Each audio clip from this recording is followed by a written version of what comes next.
So when I first heard about the march, that Bill McKibben had this vision a few months ago, and he talked about Gandhi and King and the people's marches, it touched something in my heart, and I said, I've got to be a part of that. And so slowly it started to come together.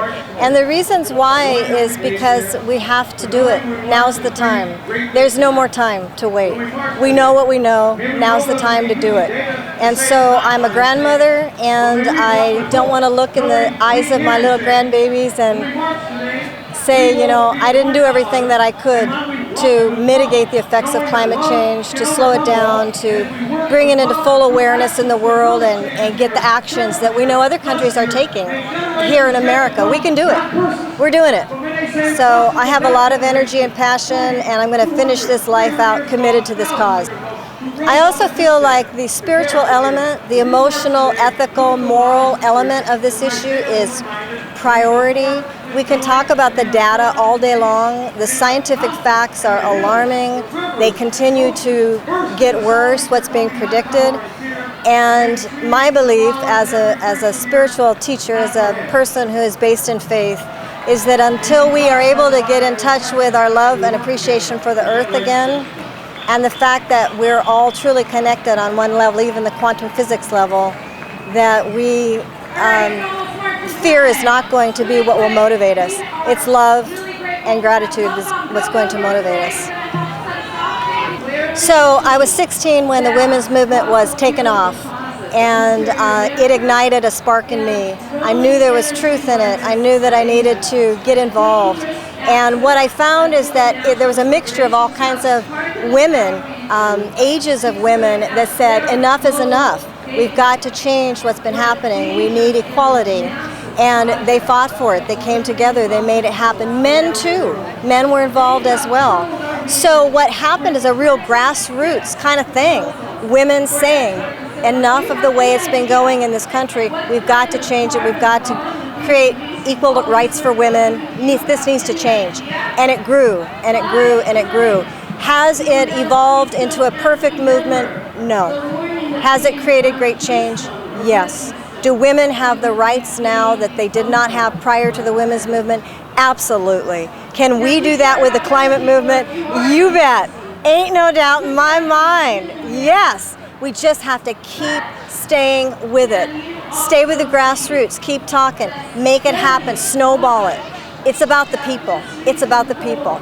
If we just could really own it and make it about the people and go forward. I feel like we got new blood today.